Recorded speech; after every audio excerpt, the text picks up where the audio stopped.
Oh, well, maybe down in Oak Park. Yes, Justin, would you like to say a couple of words? This is my grandson, Justin Peacock, and Tom's great-grandson. Thank you all for coming. I didn't think I was going to be this chipped up. I'd always bring girlfriends around for the holidays, and I'd introduce them to Papa Tom. And he'd always say, you know, be careful, I'm going to steal her. And I was like, oh, great joke, Papa Tom. But then I'd think, oh, great joke, Papa Tom. You know, and I really have to keep my eyes on him because, you know, he was a quick one. And we'd all sit down, we'd all tell stories, and he really did love his scotch. And it was always amazed me how much he really kept his sharp mind while he liked his scotch. We would just be sitting down at dinner, and he would just amaze me how sharp and quick he was. And it really stuck.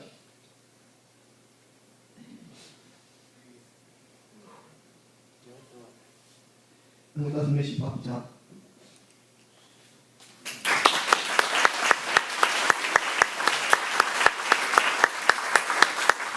Thank you, Justin. That was a good job. Well done. Okay, anyone else?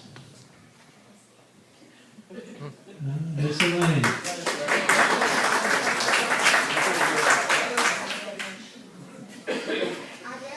Speaker, maybe I'm more of a doer, but Tom was so special to me, and it's so hard for me to get up here to really tell you how special he really was. When we got to spend the summer with him, everyone else had gone home. That's when we really got to know Tom. I mean, he loved his routine, and of course my husband loves his routine too.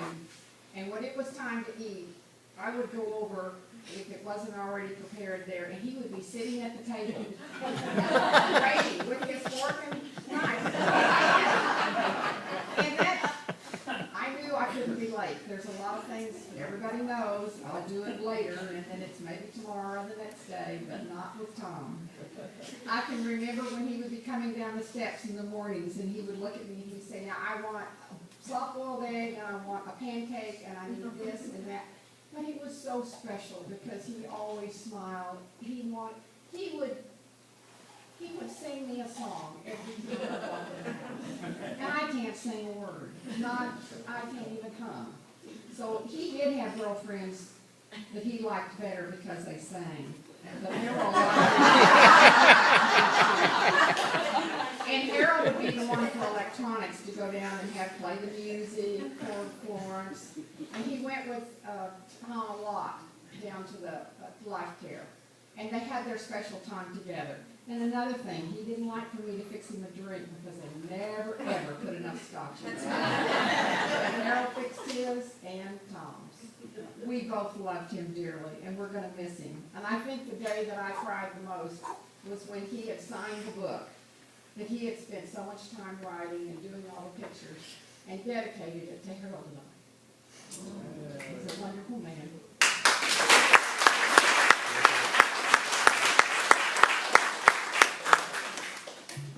I just have to say that when I came down in that summer, and I was going to make dinner for Dad, I said, Dad, would you like a grilled cheese sandwich or a hamburger or a pork chop? And he said, oh, let's just wait and see. Wait and see? What is that? Well, I know it was you, and you came over with this wonderful dinner, so I never had to worry about it.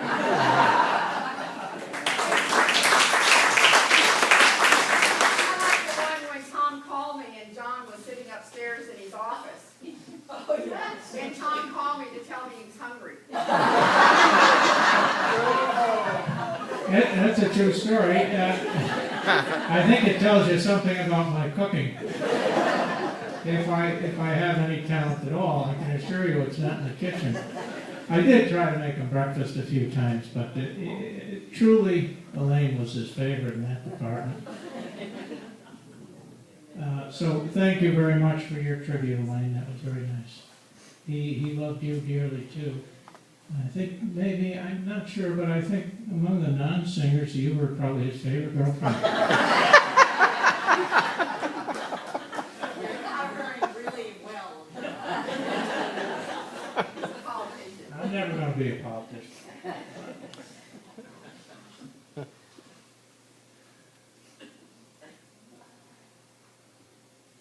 Is there anyone else? Christine, you're up.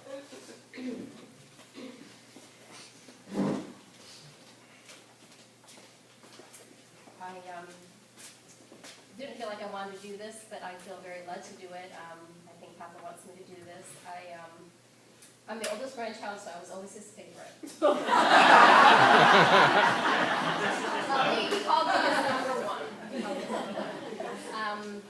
What a great example of a life.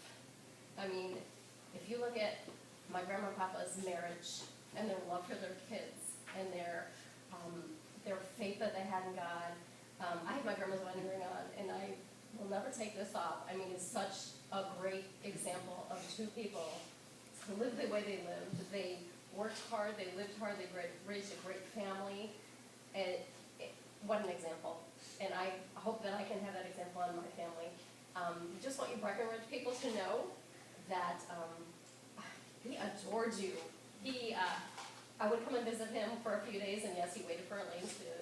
And yes, he was going to stop by and make him a drink, because I don't think I made him strong enough either, but he adores you people. He would always tell me his little girlfriends were coming over, and he made his last few years so happy. I mean, he truly lived 95 years, and I am so blessed to have known him for 50 years, but he loved all you people, and he's so happy right now, and what gets me through this is knowing that my grandma had Alzheimer's for 8 years, and he didn't have her for those 8 years, and he's so happy to be with her right now. He is so happy, and that makes me happy that he's happy to be with her.